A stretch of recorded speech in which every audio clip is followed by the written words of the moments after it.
সামনে সেই মুহূর্তের ছবিটা তুলে ধরবো যখন শুভেন্দু অধিকারী কনভয় ধীরে ধীরে রাস্তার উপর দিয়ে যেতে শুরু করে, ঠিক সেই মুহূর্তে তৃণমূল আশ্রিত দুষ্কৃতীরা তারা হাতে দলীয় পতাকা নিয়ে রীতিমতন এই হামলা চালায়, প্রাণঘাতী হামলা চালায় রাজ্যের বিরোধী দলনেতা শুভেন্দু অধিকারীর ওপর। সেই মুহূর্তের ছবি আরো একবার আপনাদের সামনে দেখুন।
বিজেপি সাংসদ এই মুহূর্তে মনোজ শ্রীকা তিনি আমাদের সঙ্গে রয়েছেন। মনোজ বাবু, লাগাতার বিজেপির উপর হামলার এই ঘটনা ঘটছে। গতকাল আমরা দেখেছি শুভেন্দু অধিকারী কনভয় পর্যন্ত প্রাণঘাতী হামলা চালানো হয়। কোথাও গিয়ে পায়ের তলার মাটি কি তৃণমূল কংগ্রেসের নড়বড় হয়ে গিয়েছে? হয়তো যে কোনো সময় ভেঙে পড়তে পারে এই সরকার, সেই ভয়কে এই হামলার ঘটনাগুলো পরপর ঘটছে এবং সবটার পেছনে তৃণমূল কংগ্রেস যুক্ত রয়েছে, অভিযোগ তো সেরকম।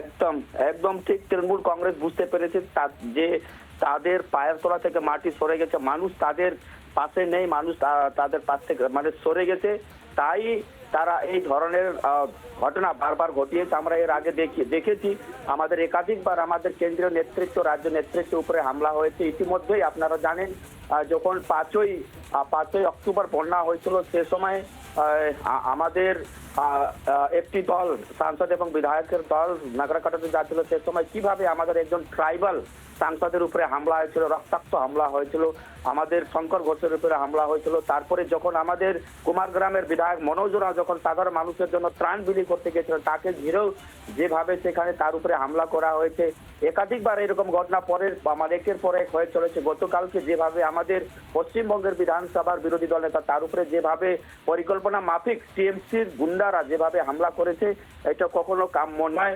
আমরা মনে করি বর্তমান রাজনীতিতে এই টিএমসি কংগ্রেস একটা অদ্ভুত সংস্কৃতি আমদানি করতে, সেটা পশ্চিমবঙ্গের মানুষ কোনোদিনও মেনে নেবে না।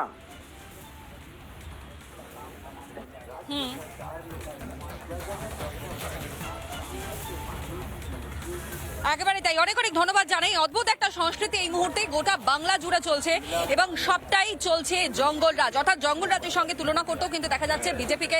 এরই পাশাপাশি আপনাদেরকে সেই ছবিও দেখাবো যখন রীতিমতন নানা ধরনের কন্টেন্ট দেখার জন্য লাইক করুন, শেয়ার করুন আমাদের ফেসবুক পেজ, সাবস্ক্রাইব করুন আমাদের ইউটিউব চ্যানেল। পাশাপাশি অন্যান্য ব্রেকিং নিউজের জন্য অবশ্যই চোখ রাখুন রিপাবলিক বাংলায়।